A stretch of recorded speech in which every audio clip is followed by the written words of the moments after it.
Hello students, welcome back to the channel biology with Poonam Lakhlaria. आज इस video में हम इलेक्ट्रोफोरेसिस का थर्ड पार्ट करेंगे, जिसमें कि हम अगरोस जेल कैसे बनती है और हम कैसे उसको कास्टिंग ट्रे में कास्ट करते हैं, कैसे उसके अंदर हम सैंपल रन करते हैं, सैंपल में क्या क्या मिक्स करके डालते हैं, वो सारा कुछ देखेंगे। अगर आपने इलेक्ट्रोफोरेसिस का सेकेंड पार्ट नहीं देखा है तो आप आई बटन पे क्लिक करके उस वीडियो को देख सकते हैं। उसके अंदर मैंने पॉलीएक्रिलामाइड जेल कैसे हम बनाते हैं और कैसे उसका प्रोसेस होता है उसके बारे में डाला। तो चलिए स्टार्ट करते हैं इलेक्ट्रोफोरेसिस पार्ट 3, अगरोस जेल। अगरोस जेल जो होती है वो लीनियर पॉलीसेकेराइड होती है, जिसको कि हम अगार या फिर अगार बेरिंग मेराइन एल्गी से आइसोलेट और प्यूरिफाई करते हैं। वो मराइन एल्गी का नाम क्या है? वो दो स्पीसीज से हम मेनली लेते हैं, एक तो जेलिडियम और ग्रेसिलेरिया। ये बहुत इंपॉर्टेंट क्वेश्चन है, एग्जाम में पूछा जा सकता है।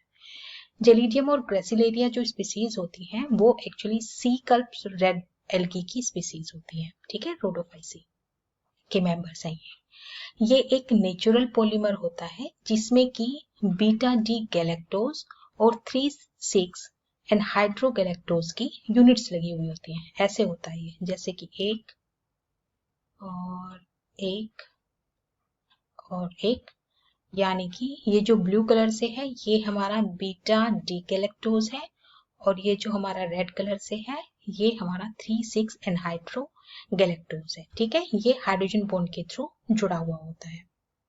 ठीक है, यहाँ पर अगर जेल का जो टेम्परेचर है अगर वो हम 65 के अबव रख देते हैं तो ये लिक्विड फॉर्म में आ जाती है। ये जो जेल होती है हमारी ये लिक्विड फॉर्म में आ जाती है।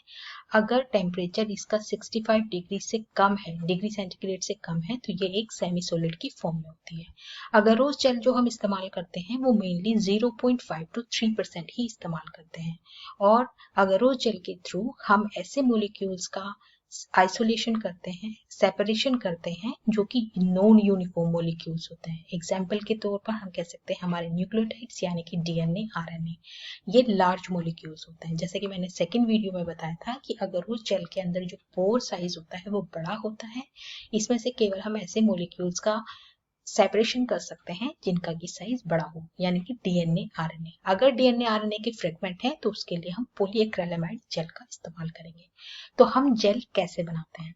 जेल को बनाने के लिए हमें अगरोस जेल चाहिए होती है एक स्पेसिफिक परसेंटेज में, और 1% एगरोस जेल बनानी है उसके लिए हम 1 ग्राम एगरोस का इस्तेमाल करेंगे और उसको 100 ml TAE या फिर TBE बफर में डिसॉल्व कर देते हैं। ये हमारा अकॉर्डिंग टू परसेंटेज होता है, डिपेंड करता है कि हम कौन से मोलिक्यूल का सेपरेशन कर रहे हैं। अगर हमें 1% एगरोस चाहिए तो उसके लिए हम 1 ग्राम एगरोस को 100 ml TAE या TEB बफर में डिसॉल्व कर देंगे और हमारा स्टॉक सोल्यूशन बना करके हमारा काम कर लेंगे। ठीक है, तो यहाँ पर हमारा एग्जाम्पल दिया हुआ है कि कितने परसेंट कंसंट्रेशन में, अगर उसके कितने परसेंट कंसंट्रेशन में हम कितने केबी डीएनए मॉलिक्यूल को पास कर सकते हैं, linear double standard DNA molecule को पास कर सकते हैं।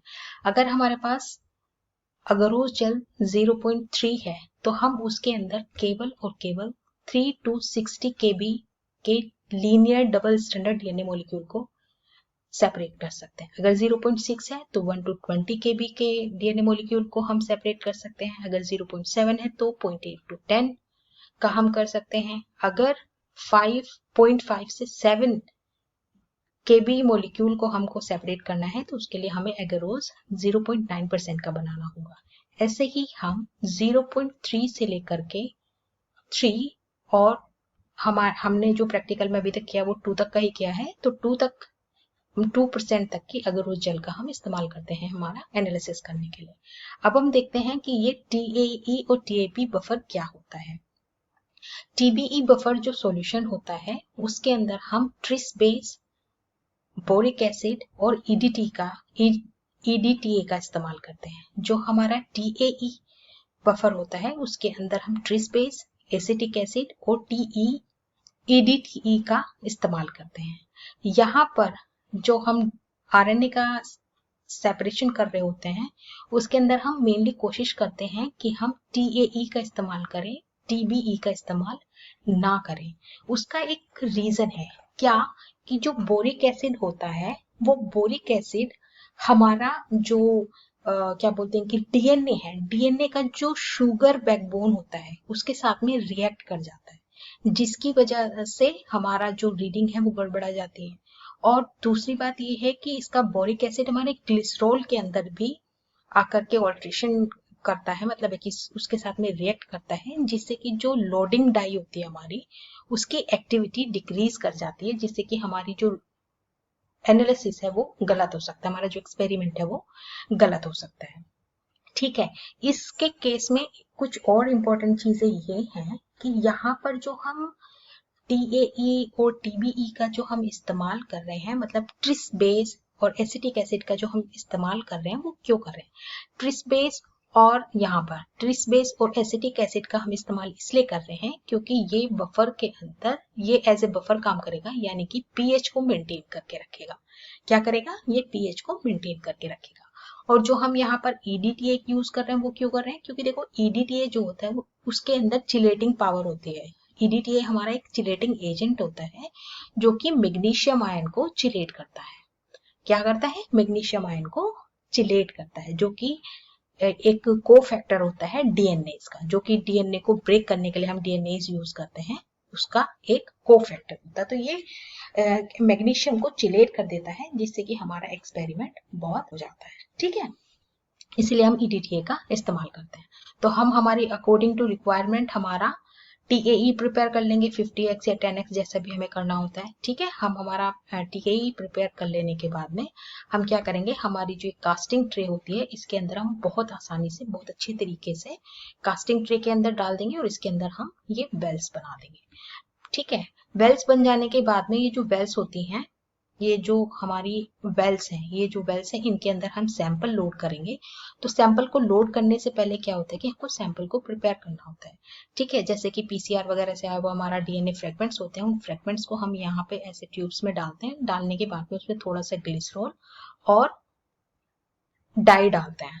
ठीक है, इथीलियम ब्रोमाइड हम डाई का इस्तेमाल करते हैं। उसको मिक्स करने के बाद में अच्छे तरीके से इस तरीके से इन वेल्स में हम उनको लोड कर देते हैं। लोड करने के बाद में हमारे जो हमने कास्टिंग ट्रे के अंदर डाला हुआ था सैंपल, इसको हम हमारी जो हमारा इलेक्ट्रोफोरेसिस यूनिट होती है उसके अंदर इन वेल्स में लोड कर देने के बाद में हम हमारे जो हमारी इलेक्ट्रोफोरेटिक यूनिट होती है उसके अंदर हम ये कास्टिंग ट्रे, ये जो हमारी कास्टिंग ट्रे है इसके अंदर हमने लोड कर दिया हमारे सैंपल को, और हमने यहाँ पे बफर डाल दिया है हमारा, और इसको यहाँ पे वोल्टेज देनी शुरू कर दिया है। यहाँ पर हम 50 टू 200 वोल्ट तक की इलेक्ट्रिसिटी यहाँ पे दे सकते हैं, जिससे कि इलेक्ट्रिक फील्ड हमारा यहाँ पे डेवलप होता है। और देखो यहाँ पे वेल्स में आप ब्लू कलर देख पा रहे होंगे, ये डाई डलने की वजह से है। अब जैसे ही हम इसमें इलेक्ट्रिक करंट पास करेंगे, ये जो सैंपल है वो इस तरीके से इस साइड को रन करने लग जाएगा। जो सैंपल जितना ज्यादा छोटा होगा वो उतनी ही ज्यादा दूर पहुंच जाएगा, और जितना बड़ा होगा वो उतना ही ज्यादा यहाँ पे करीब होगा। और इस तरीके से हमारे सैंपल, हमारे डीएनए फ्रेगमेंट जो है वो आके लग जाएंगे, और हम हमारे सैंपल का इस तरीके से एनालिसिस कर लेंगे।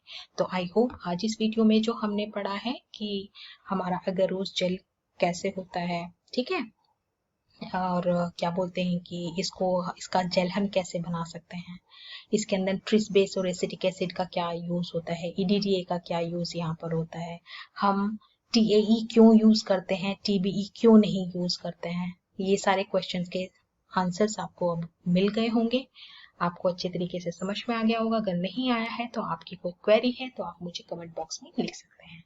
So thank you for watching, keep smiling, keep motivating us, thank you for all.